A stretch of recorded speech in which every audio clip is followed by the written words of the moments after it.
Welcome students in the class of mathematics of twelfth. Student देखिए, हमने twelfth class का continuity का concept start किया हुआ है।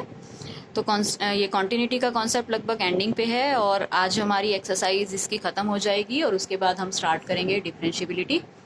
तो देखिए, अब कॉन्टिन्यूटी का कॉन्सेप्ट आपको लगभग क्लियर हो चुका होगा। इसमें हम left hand limit, right hand limit and function की वैल्यू किसी पॉइंट पर इक्वल प्रूव करते हैं तब फंक्शन कॉन्टिन्यूस होता है। अदरवाइज डेफिनेशन के अकॉर्डिंग कोई फंक्शन तब कॉन्टिन्यूस होता है अगर उसका ग्राफ बिना किसी ब्रेक के हम बना सकते हैं, अगर बिना किसी पेन उठाए बनाया जा सकता है।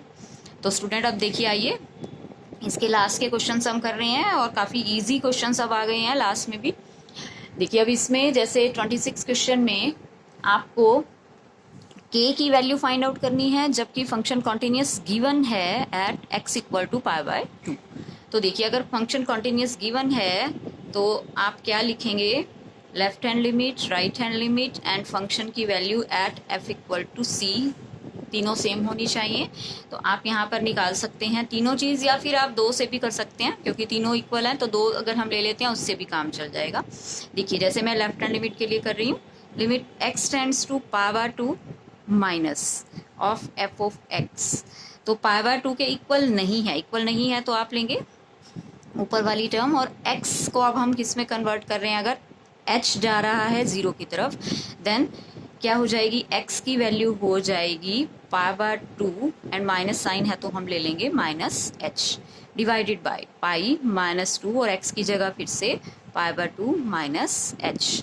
इसको आप सॉल्व करेंगे तो देखिए क्या आएगा, limit h tends to 0 k cos 90 minus theta, ये हो जाता है साइन थीटा, या आप लिख सकते हैं sine h divided by pi minus, अब इसको आप मल्टीप्लाई करेंगे तो ये आ जाएगा minus pi and plus 2h। तो देखिए स्टूडेंट, पाई से पाई यहाँ कैंसिल हो जाएगा, तो ये हो गया limit h tends to 0 sine of h and divided by 2h है। तो आप यहाँ पर h अलग कर लीजिए और यहाँ k/2 अलग कर लीजिए।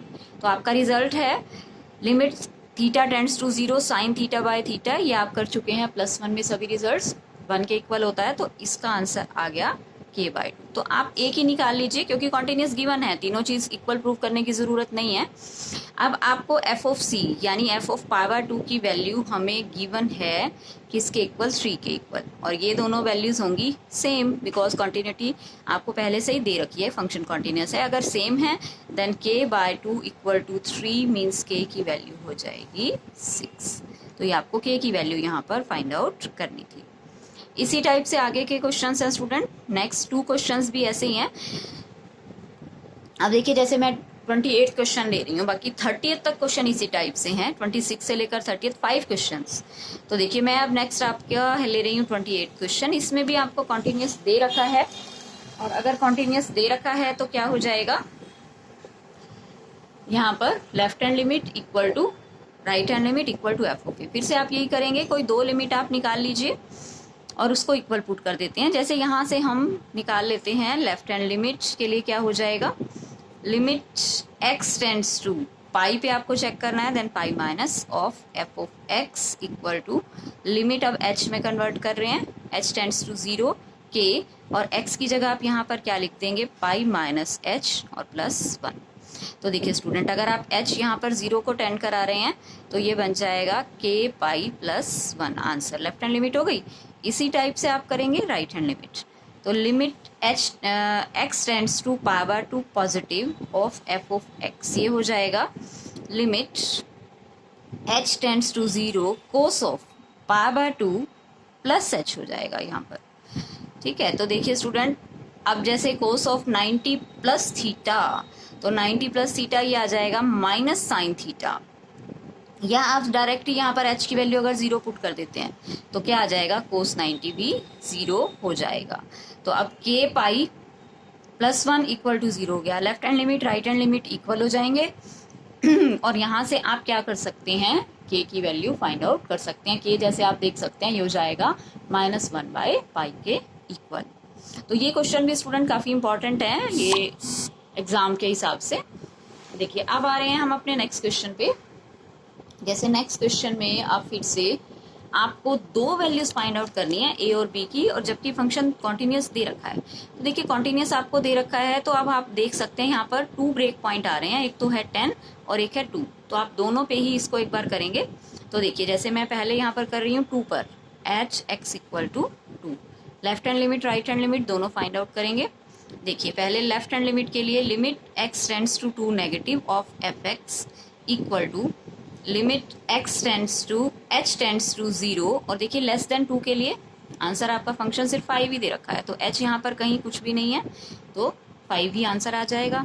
अब राइट हैंड लिमिट के लिए limit x tends to 2 positive of f of x limit h tends to 0, तो पॉजिटिव के लिए x ग्रेटर देन 2 इधर है a इंटू ये हो जाएगा 2 प्लस एच एक्स की जगह पर और प्लस b, h की वैल्यू हम 0 को अप्रोच करा रहे हैं, तो ये बन जाएगा 2a प्लस b।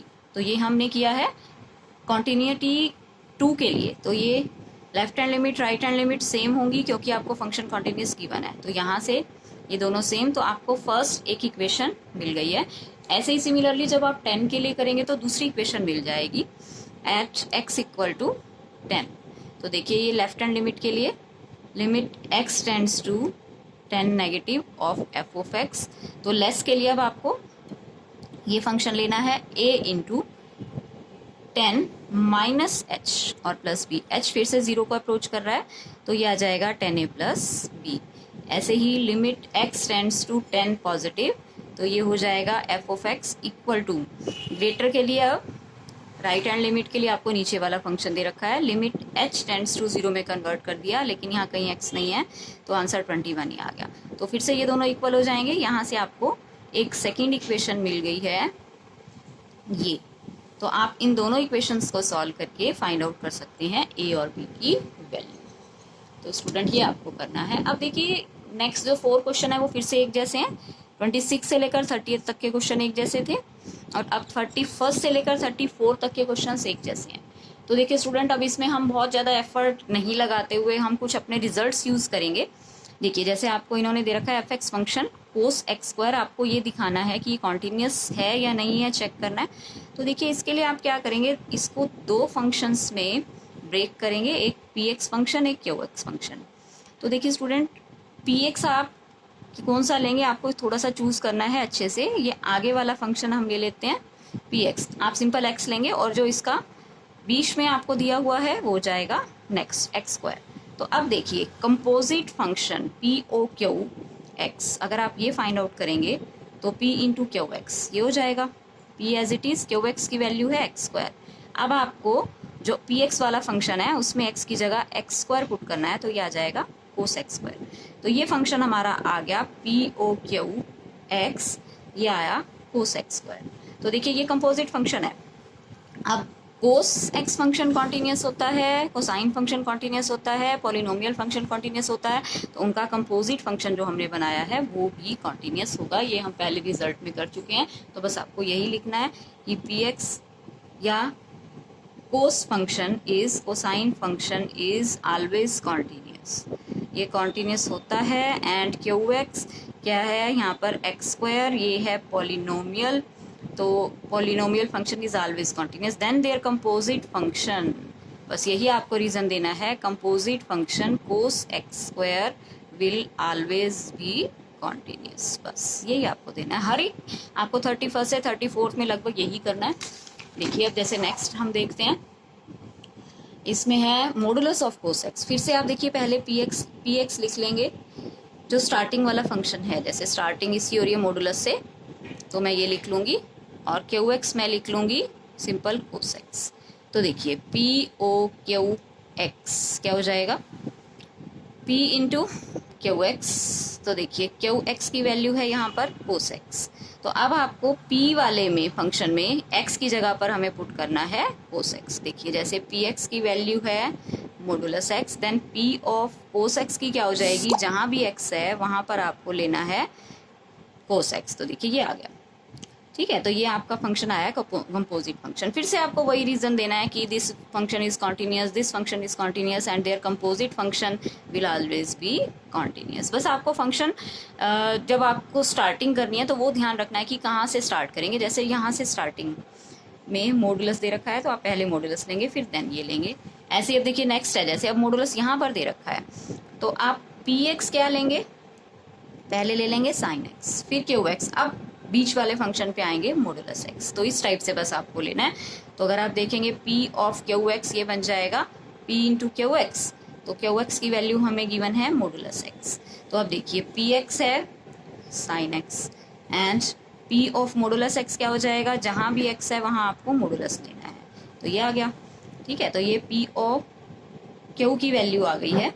तो देखिए अब ये कॉन्टिन्यूस है ये कॉन्टिन्यूस है, दोनों फंक्शंस कॉन्टिन्यूस हैं, देन उसका कंपोजिट फंक्शन भी कॉन्टिन्यूस होगा। यही रीजन आपको लिखना है। अब देखिए इसका लास्ट क्वेश्चन पे अब हम आ रहे हैं। बहुत इजी है ये भी, इसमें भी हम यही पहले वाले रिजल्ट अप्लाई करेंगे। इसमें देखिए दो फंक्शंस फिर से दे रखे हैं आपको, डिसकंटिन्यूटी के पॉइंट बताने हैं। तो डिसकंटिन्यूटी के पॉइंट स्टूडेंट होंगे ही नहीं, क्यों, क्योंकि ये भी मॉडुलस फंक्शन है ये भी मॉडुलस फंक्शन है।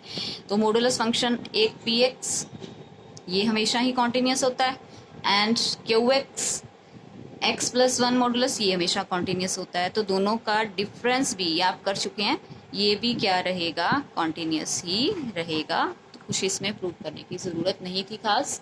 तो स्टूडेंट ये थी हमारी कॉन्टिन्यूटी की फर्स्ट एक्सरसाइज, और आप सारा अच्छे से कीजिएगा। कुछ भी प्रॉब्लम है तो आप मुझसे डिस्कस कर सकते हैं और पर्सनली पूछ सकते हैं। आज के लिए हम इतना ही करते हैं। ये एक्सरसाइज आप बहुत अच्छे से कंप्लीट करिएगा। तो कल से हम स्टार्ट करेंगे हमारी नया कॉन्सेप्ट डिफरेंशिएबिलिटी।